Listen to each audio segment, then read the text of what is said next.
சீமை கருவேல மரம் ஒழிப்பு இயக்கத்தின் மூலமாக உங்கள் அனைவரிடமும் ஒரு முக்கியமான செய்தியினை பகிர்ந்து கொள்ள நாங்கள் கடமைப்பட்டுள்ளோம்.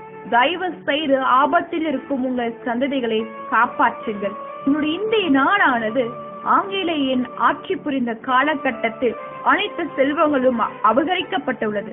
ஆனால் இயற்கை செல்வத்தை மட்டும் அவர்களால் கொள்ளையடிக்க முடியவில்லை. அந்நியர்கள் இந்தியாவிற்கு விடுதலை கொடுத்து செல்லும் பொழுது இந்திய நாட்டின் இயற்கை வளத்தை அழித்துவிட நாடெங்கும் இந்த சீமை கருவேல மரங்கள் தூவிவிட்டனர்.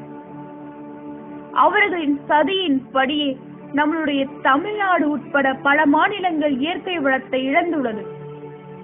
குறிப்பாக சீமை கருவேல மரம் இதனால் பெரிதும் பாதிக்கப்பட்ட கேரளா அரசாங்கம் இம்மரங்களை வளர்க்க தடை விதித்து முற்றிலுமாக அழிக்க உத்தரவிட்டதால் இன்று கேரளாவில் சீமை கருவேல மரம் இடமே அங்கு முழுதும் அழிந்து விட்டது.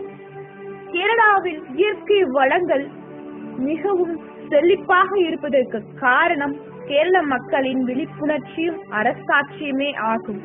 தயவு செய்து இதை நீங்கள் நினைவில் வைத்துக் கொள்ளுங்கள்.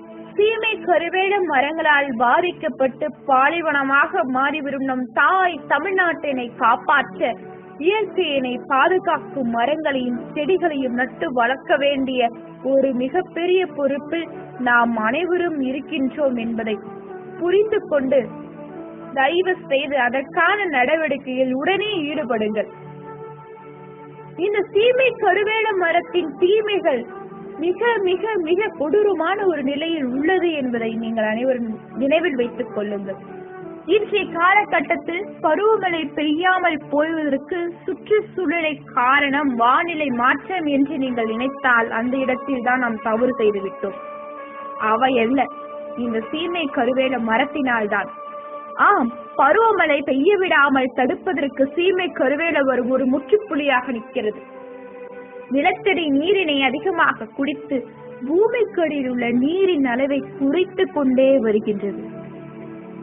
நிலத்தில் இருக்கும் நல்ல நீரை உப்பு தண்ணீராக மாற்றி விடுகிறது.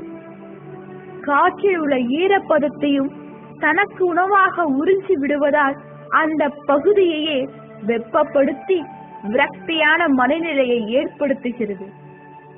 மனிதன் சுவாசிக்க மற்ற மரங்கள் வேண்டுமானால் ஆக்சிஜனை கொடுக்கலாம். ஆனால் இந்த சீமை கருவேல மரம் கார்பன் டை ஆக்சைடு நச்சு மிகுந்த வாயினை வெளியிட்டு நம்முடைய சுவாசத்தை கெடுப்பதற்கு கொடூரமான ஒரு செடியாக அல்லவா வளர்ந்து வருகிறது.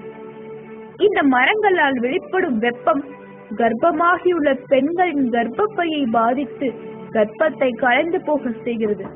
ஆண்களுக்கு ஆண்மை இன்மையை ஏற்படுத்துகிறது. இந்த மரங்களின் நெற்றிகள், அதாவது காய்ந்த பழம், புண்ணும் மாடுகளுக்கு மறைமுகமான பல்வேறு நோய்களை ஏற்படுத்தி இறக்க செய்து விடுகிறது. தோள்களில் வறட்சித்தன்மையை ஏற்படுத்தி சரும பிரச்சனைகளை உண்டாக்கும்.